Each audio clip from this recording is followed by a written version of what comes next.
የዘንድሮ ስድስተኛ ክፍል ማጠቃለያ ፈተና ወላይታ ሶዶ ከተማ 6973 ተማሪዎች መፈተናቸው ተገለጸ። 82 የግልና የመንግስት ትምህርት ቤቶች በ22 ፈተና ጣቢያ ምንም አይነት ችግር ሳይፈጠር በሰላም መፈተናቸውን የፈተና አስተባባሪዎች ተናግረዋል።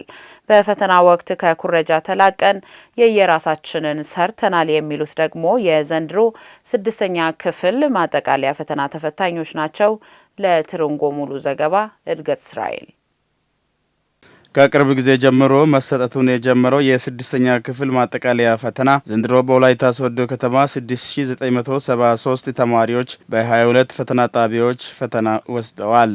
ተማሪዎች ቅድመ ዝግጅት በማድረግ እንዲመጡ አስፈላጊው ዝግጅት በመሰራቱ ፈተናው በተረጋጋ ሁኔታ ሲሰጥ መቆየቱ ተመላክቷል።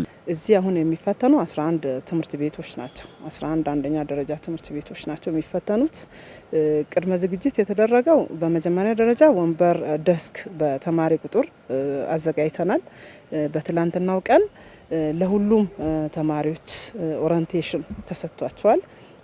ለመፈተን ሲመጡ ምን ይዘው መግባት እንዳለባቸው፣ ምን አለማምጣት እንዳለባቸው ያለውን ነገር በደንብ ነው ኦረንት ያደረግናቸው።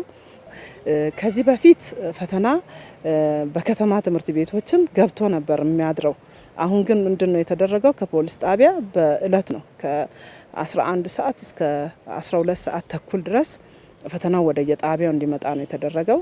ከዛ በኋላ እነዚህ ባለድርሻ አካላት ባሉበት ታሽጎ ከዛ በኋላ ነው የወጣው ማለት ነው። ፖሊሶች ባሉበት፣ የፈተና ጣቢያ ኃላፊዎች ባሉበት፣ ሱፐርቫይዘሮች ባሉበት ፈተናው በአግባቡ ወጥቶ በየክፍሉ ተማሪውም ሳይረባበሽ በራሱ ትላንት አይቶ ስላደረ በየክፍሉ ከገባ በኋላ የመልስ መስጫው ቀድሞ ታድሎ ስማቸውን ጽፎ ካስተካከሉ በኋላ ነው ፈተናው በየክላሱ እንትን ያለውና እየተከፈተ ደግሞ ፈተናው ሲወጣ ፖሊሶች ያው እዚህ እናንተ እንደምታዩ ቁጭ ብሎ ፈተናውን ይከታተላሉ፣ ተማሪዎቹን ይፈትሻሉ። ስልክ እዚህ ግቢ ውስጥ አይገባም፣ ተማሪ ያልሆነ ወረቀት አይይዝም።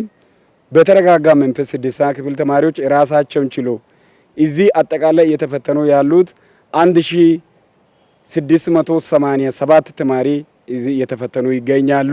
እንደ ሀገር የገጠመውን የትምህርት ስብራትን ለመጠገን መንግስት ኩረጃ የማጥፋት ስራ እየሰራ በመሆኑ ተማሪዎች ከእንደዚህ አይነት ድርጊት ተቆጥበው የራሳቸውን መስራት መጀመራቸው በትምህርት የተያዘውን እቅድ ከግብ ለማድረስ እንደሚረዳ ተገልጿል። አሁን የስድስተኛ ክፍል ተማሪዎች ብዙ ነገር ነው ወደፊት የሚጠብቃቸው። ልጆችም ናቸው፣ ካነበቡ መስራት ይችላሉ።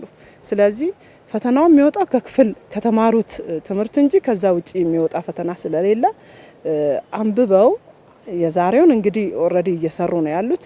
ቀጣዩንም ቢሆን መኮረጃ አያስፈልግም። ምንም ኩረጃ ለአገርም ለነሱም የሚጠቅመው ነገር የለም። ስለዚህ ምንድነው የተማሩትን በአግባቡ አንብበው መስራት አለባቸው። ከኩረጃ ነፃ እንዲሆኑ ተገቢ ኦሪንቴሽን ከቀን 9 ጀምሮ ለተማሪዎች እዚህ ሜዳ ላይ አዳራሽ ላይ ተቀምጠው ተማሪዎች ኦሪንቴሽን ወስደዋል።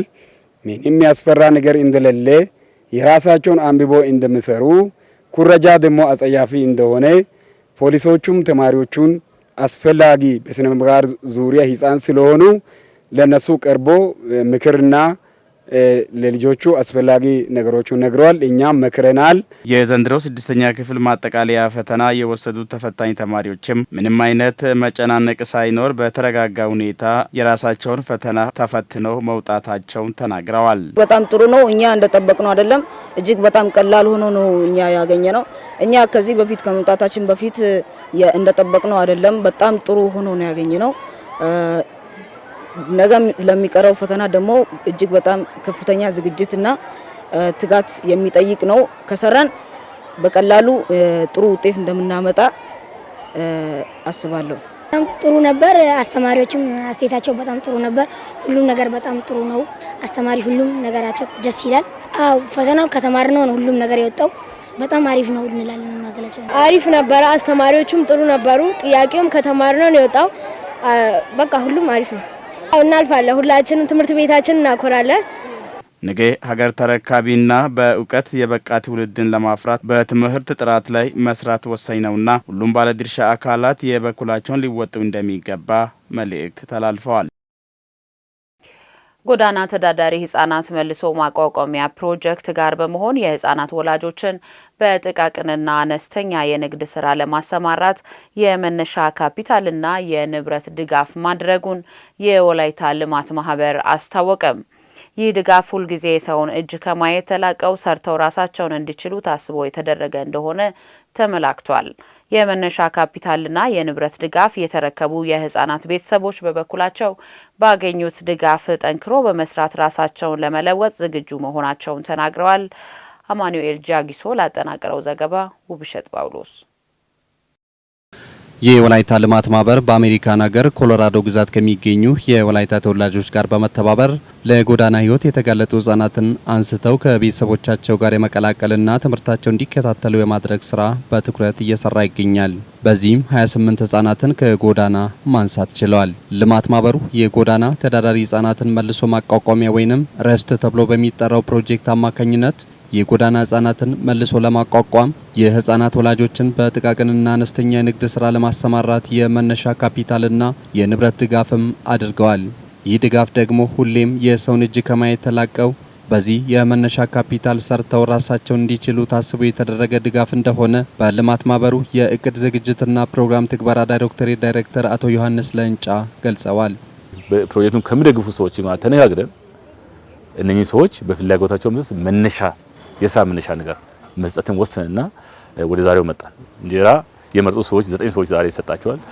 ጤፍ አለ፣ ሮቶ አለ፣ የውሃ መያዣ 100 ሊትር የሚይዝ ሮቶ አለ፣ የተለያዩ ሰፌድ፣ ይሄ ማገዶ ቆጣቢ ምድጃ እና የመሳሰሉ ነገሮች ሙሉ ፓኬጅ ምንም ሳይቀር ሁሉንም እነዚህ ሰዎች እንጀራ እንዲጋግሩ የሚያስችል ሁሉም ነገር ገዝተን አምጥተናል።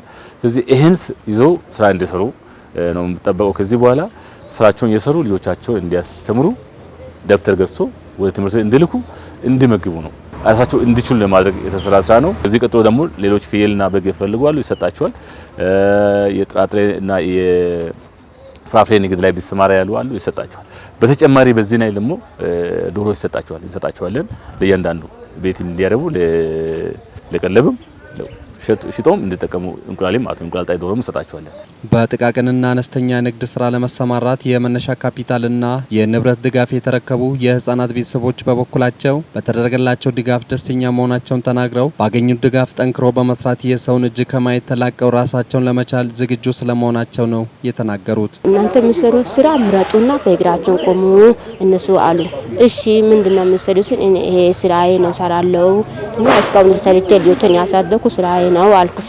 እሺ አንቺ ያልሽው እኛ እናደርጋለን፣ ግን ካሁን በኋላ ድጋፍ እኛ አናረግም። በእግርሽ ትቆሚያለሽ።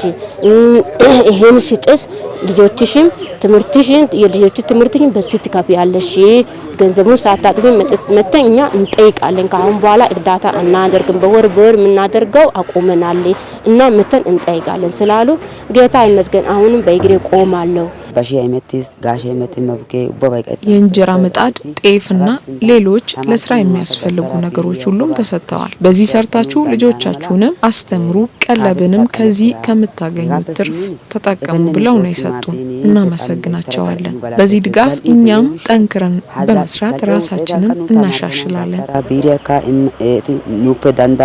አካላ ተማርሰረ ሲንተው ከሰነ ኮያስ ከአሁን በኋላ ልጄን አስተምሬ ጥሩ ደረጃ ለማድረስ እፈልጋለሁ። ሳይራብ ሳይጠማ እንዲመገብ አደርጋለሁ። የሚለብሰውንም ጭምር እንዳይቸገር ሳይጨነቅ እንዲኖር አደርጋለሁ።